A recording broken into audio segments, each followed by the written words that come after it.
बिस्मिल्लाहिर्रहमानिर्रहीम। अस्सलाम वालेकुम डियर स्टूडेंट्स, जैसे कि आप जानते हैं मेरा नाम फारिस हसनैन और मैं Aspire group of colleges junior campus का प्लेटफॉर्म यूज़ करते हुए एडीपी कंप्यूटर साइंस के लेक्चर कंडक्ट कर रहा हूँ। और आज हमारी उस सीरीज़ का थर्ड लेक्चर है। कल के लेक्चर में हमने पढ़ा था मेमोरी, फिर उसके बाद उसकी टाइप पढ़ी मेन मेमोरी के आगे फर्दर टाइप हमने रैम पढ़ा था, रैम के आगे टाइप्स पढ़ी। आज का जो हमारा टॉपिक है वो सेकेंड उसकी टाइप है रोम। तो देखते हैं कि रोम क्या है। रोम stand for read only memory. मतलब क्या है कि ये जस्ट रैम क्या थी, रैंडम एक्सेस मेमोरी, जबकि ये क्या है, रीड ओनली मेमोरी। नाम से शो हो रहा है कि इसमें जो डाटा या इंस्ट्रक्शन होगी जस्ट हम उसको रीड करेंगे या सिस्टम उसको जस्ट रीड करेगा। It is type of main memory और ये मेन मेमोरी की एक टाइप है। डाटा और instruction store in it permanently, और इसके अंदर डाटा या इंस्ट्रक्शन जो होंगी वो परमानेंटली स्टोर होंगी। रैम के अंदर क्या था कि जो हम इंस्ट्रक्शन थी या डाटा थी वो परमानेंटली स्टोर नहीं हो रही थी, जबकि इसके अंदर क्या है, परमानेंटली स्टोर हो रही है। The instructions ready available for use. इसके अंदर जो इंस्ट्रक्शन है या डाटा जो स्टोर हो रहा है वो क्या कर रहे हैं, वो कंप्यूटर को रेडी कर रहे हैं किस लिए, यूज करने के लिए। कैसे रेडी करते हैं, instructions load automatically RAM when system turn on. जब सिस्टम को ऑन करते हैं तो आपको पता है कि जो भी काम जो सिस्टम करता है वो सारी उसकी एग्जीक्यूशन से पहले डाटा या इंस्ट्रक्शन रैम के अंदर स्टोर होती है। तो जैसे ही हम सिस्टम ऑन करते हैं तो रोम के अंदर जो डाटा होता है वो ऑटोमेटिकली लोड हो जाता है किसके अंदर, रैम के अंदर। ROM contains small set of instructions called ROM BIOS। अब इसके अंदर किस टाइप का डाटा या इंस्ट्रक्शन है, वो है स्मॉल सेट ऑफ इंस्ट्रक्शन होता है जिसे कहते हैं ROM BIOS। BIOS का क्या मतलब होता है, बेसिक इनपुट आउटपुट सिस्टम, यानी कि इनपुट आउटपुट की जो इंस्ट्रक्शंस हैं उसके अलावा ये ROM के अंदर जो इंस्ट्रक्शन है वो बताती है रैम को कि कैसे उसने ऑपरेटिंग सिस्टम को सर्च करना है और कैसे रैम के अंदर उसको लोड करना है। ये सारी इंस्ट्रक्शंस किसके अंदर है, हमारी ROM BIOS के अंदर। Instruction stored bye manufacturer at the time of manufacturing. और ये सारी इंस्ट्रक्शन या डाटा है ये कौन स्टोर करता है, मैन्युफैक्चरर, जो इसको बना रहा है, जो इसके बनाने वाले हैं मैन्युफैक्चरर हैं, वही ये इंस्ट्रक्शन सारी इसके अंदर स्टोर करते हैं। कब करते हैं, at the time of manufacturing, जब ये बनाई जा रही होती है। इट इज नॉन वोलेटाइल, ये नॉन वोलेटाइल मेमोरी है। हमने कल पढ़ा था वोलेटाइल मेमोरी और नॉन वोलेटाइल। डिफरेंस क्या था इसमें कि वोलेटाइल मेमोरी जो थी वो हमारी थी रैम, और उसके अंदर डाटा जो था वो परमानेंटली स्टोर नहीं हो रहा था, जबकि नॉन वोलेटाइल मेमोरी है तो ये कंट्रास्ट आ गया रैम के साथ कि इसके अंदर जो डाटा है वो हमने पहले देख लिया कि परमानेंटली स्टोर हो रहा है, इसलिए ये नॉन वोलेटाइल मेमोरी है। आगे इसकी पढ़ेंगे types of ROM। Different types of ROM जो है ना वो यूज हो रही है मार्केट के अंदर, बट हम पढ़ेंगे 3 टाइप्स। कौन सी, PROM, EPROM और EEPROM। सबसे पहले पढ़ेंगे PROM। PROM stand for programmable read only memory, यानी क्या, programmable read only memory. First type है ROM की कि प्रोग्रामेबल, जिसमें हम प्रोग्राम कर सकते हैं, लिख सकते हैं, read only memory. Initially it is blank, start में क्या होती है, बिल्कुल ब्लैंक होती है, एम्प्टी होती है इसमें। मैन्युफैक्चरर और user right data on it by using special devices. जो मैन्युफैक्चरर है या यूजर है, फॉर एग्जांपल मैं यूजर हूं, मैं मैन्युफैक्चरर नहीं हूं, मैं क्या करता हूं, मार्केट से एक ब्लैंक PROM खरीद लेता हूं और फिर स्पेशल किस्म की डिवाइसेस को यूज करते हुए इस पे डाटा लिखूंगा या प्रोग्राम्स या सेट ऑफ इंस्ट्रक्शंस जो ROM BIOS है वो सारे इंस्ट्रक्शंस मैं कैसे लिखूंगा, स्पेशल टाइप की डिवाइसेस होती है उनको यूज करते हुए ROM के अंदर डाटा या प्रोग्राम ऐड करूंगा। Typically used in electronic devices store some instructions। Typically ये ऐसी डिवाइसेस, इलेक्ट्रॉनिक डिवाइसेस में यूज होती है जिसके अंदर स्मॉल सेट ऑफ इंस्ट्रक्शंस हमें स्टोर करने होते हैं। मतलब क्या है कि कोई भी डिवाइस जो उसका स्टार्टअप लेती है तो वो ROM के अंदर इंस्ट्रक्शंस पाई जाती है। वो ROM इलेक्ट्रॉनिक डिवाइस, कोई भी अब छोटी-छोटी डिवाइसेस काफी सारी मार्केट में अवेलेबल है, तो उनके अंदर PROM लगी होती है जो उस डिवाइस को स्टार्टअप देती है। Burning method. अब बर्निंग मेथड क्या है, देखिए एक एग्जांपल है हमारी सीडीज की।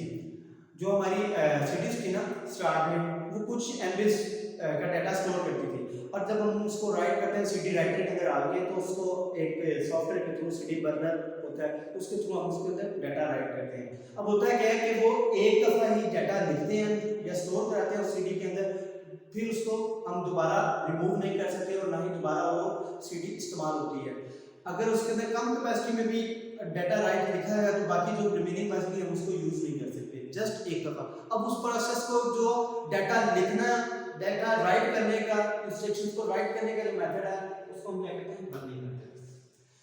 फर्दर नेक्स्ट हम जो पढ़ेंगे ईपीरोम। ईपीरोम क्या है? Erasable programmable read only memory. वही चीज है ईरोम, जस्ट क्या इजाफा हो गया, इरेजेबल। अब नाम से ही पता लग गया कि सेम एज ईरोम है तो वैसी, बट क्या है, it can erase and rewritable through ultraviolet rays. यानी कि इसके अंदर जो डाटा है या इंस्ट्रक्शंस है वो इरेज हो सकती है या दोबारा लिखी जा सकती है। ईरोम के अंदर क्या था, जस्ट ब्लैंक थी, डाटा लिखा गया, उसके बाद फिनिश। उसके अंदर उसके नाम कोई चेंजिंग कर सकते हैं, ना ही उसका अरेंज कर सकते हैं, ना ही दोबारा लिख सकते हैं। जबकि ईपीरोम के अंदर क्या हो रहा है कि हम प्रोग्राम्स को या इंस्ट्रक्शंस को जो रोम के अंदर लिखी जा रही हैं वो दोबारा लिख सकते हैं, जो पहले से लिखी गई हैं उसको इरेज कर सकते हैं। कैसे करते हैं? अल्ट्रावायलेट रेज के थ्रू। अच्छा, कैसे होती है?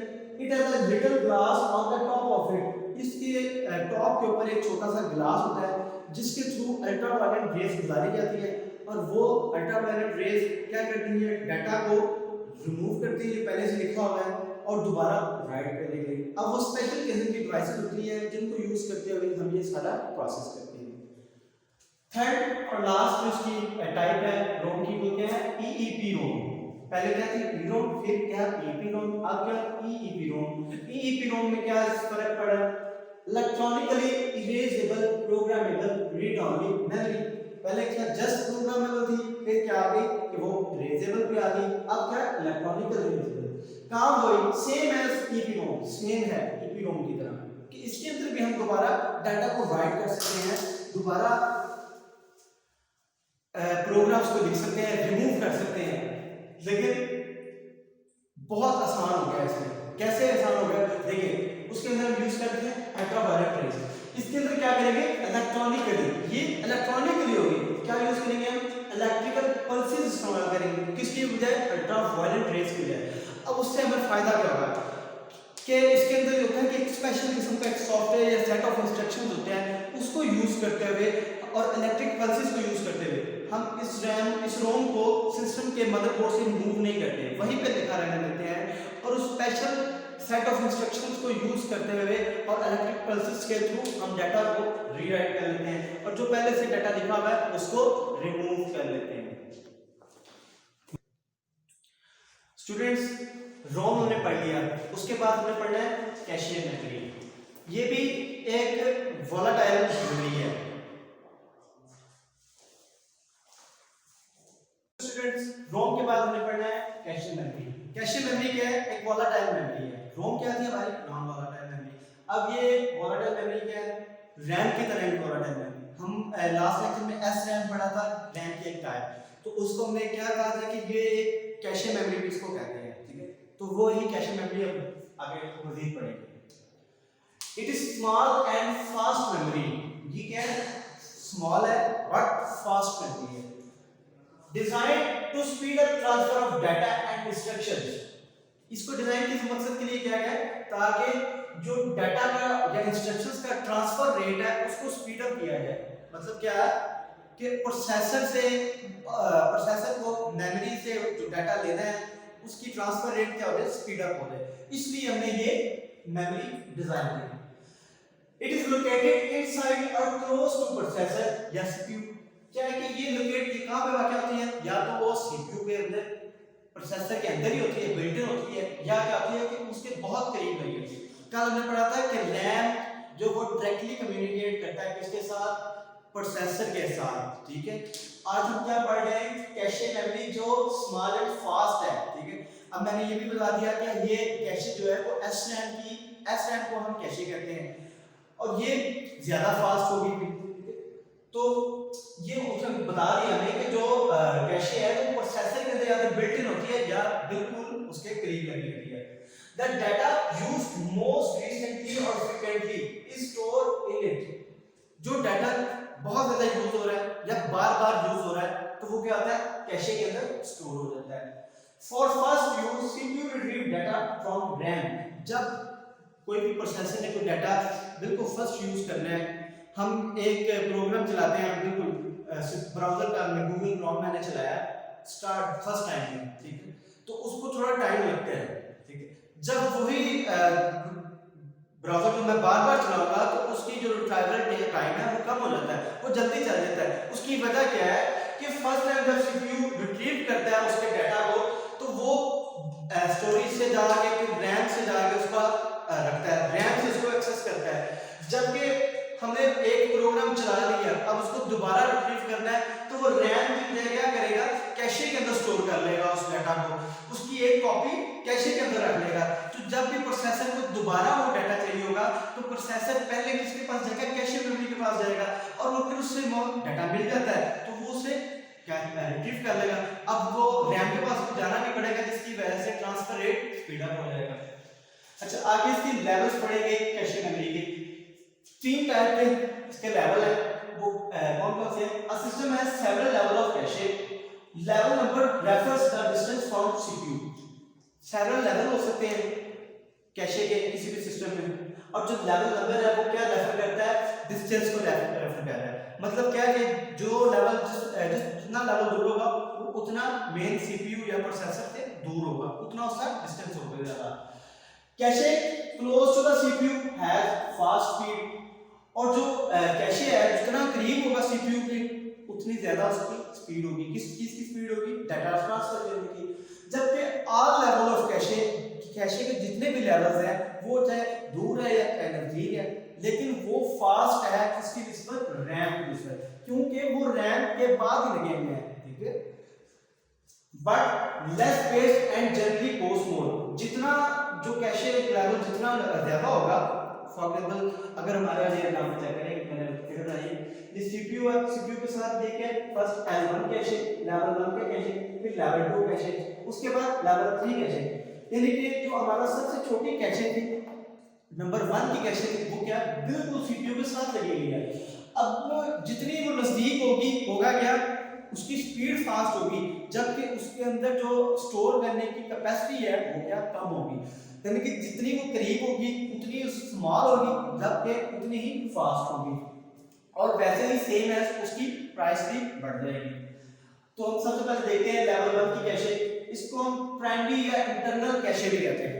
जो लेवल 1 की कैशे है इसको हम प्राइमरी या इंटरनल क्यों कहते हैं, क्योंकि ये बिल्ट इन चिप होती है प्रोसेसर चिप के साथ, और ये बिल्ट इन होती है, जैसे अब देखिए बिल्कुल ये साथ उसके अटैच है सीपीयू के बिल्कुल साथ, ऐसे लगता है जैसे इसका ही पार्ट है सीपीयू का।